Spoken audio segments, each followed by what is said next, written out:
Hi, this is Corinne. Today we're talking about calorie counting versus balanced eating. Why doesn't calorie counting make sense? I think if you think back, dieting kind of brought in this whole calorie counting idea and calories in versus calories out. So if you eat less calories, you will lose weight. You eat less calories than what you're burning off. So everybody got into this formula of, well, if I exercise X and I eat this, then I'm going to lose weight. Doesn't always work, and I think a lot of people out there know that, but calories aren't really that important in my opinion. Balanced eating is. So when you eat balanced, you're not focused on calories because what you're doing is keeping your blood sugar balanced. Remember that if your blood sugar is too high or too low, you're not burning fat. So if it's too high, you're using the sugar from your blood for energy, and if it's too low, you're using the muscle from your body for energy, because that's a more immediate source of energy.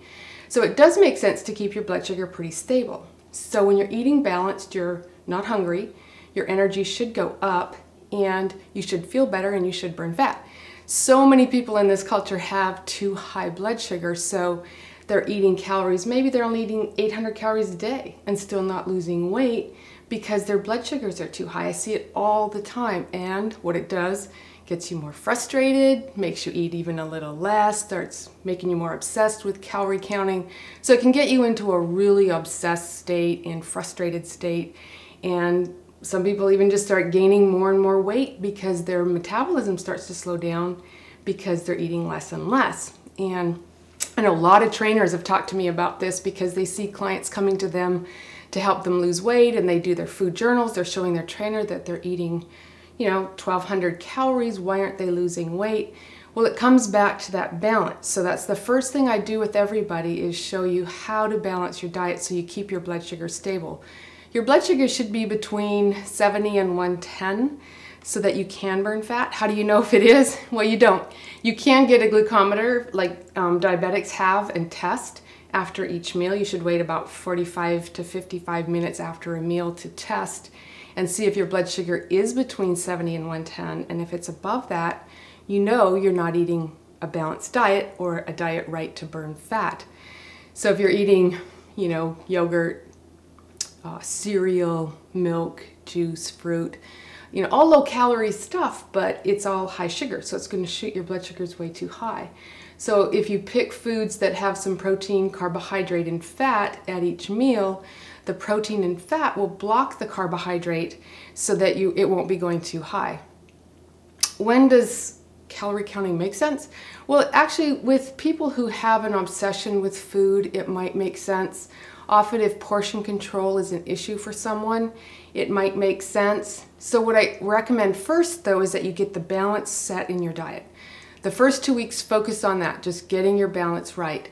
And then if you know that you're just eating too much, too big meals, or you have like food obsessions with it, that's when you can start to get into calorie counting just to see if your meals are okay. Calories for meals should be between 400 and 500. Snacks should be 200. So it's kind of a good guideline if you're planning on eating 5 times a day, 4 times a day. And again, it depends on your height, weight, activity level. If you're male or female, all those things make changes, but those are just some general guidelines.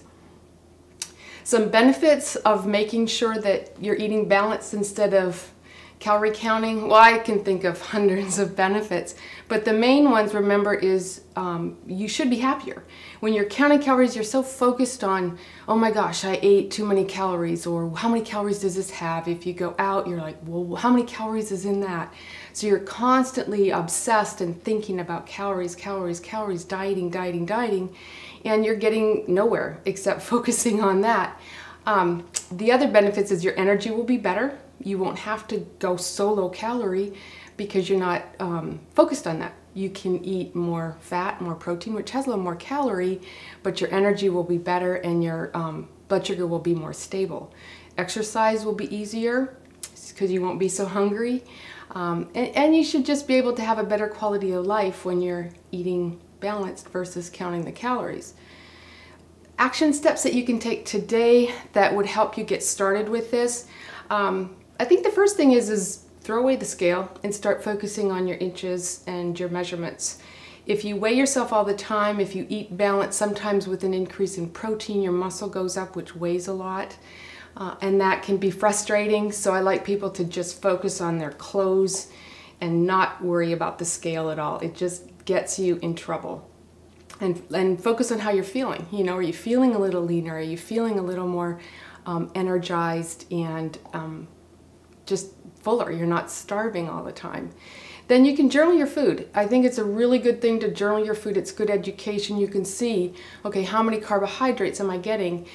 You can test your blood sugar. That's another good action step that you can take. But journal how you're feeling along with what you're eating, because then you can decide if your blood sugar is stable. Are you hungry? Are you craving sugar? Well, then you know that meal isn't quite right for you. So all of those things, put all of those things together and you should be on your way to focusing on balance versus counting calories. If you'd like to learn more, go to simplyslimliving.com.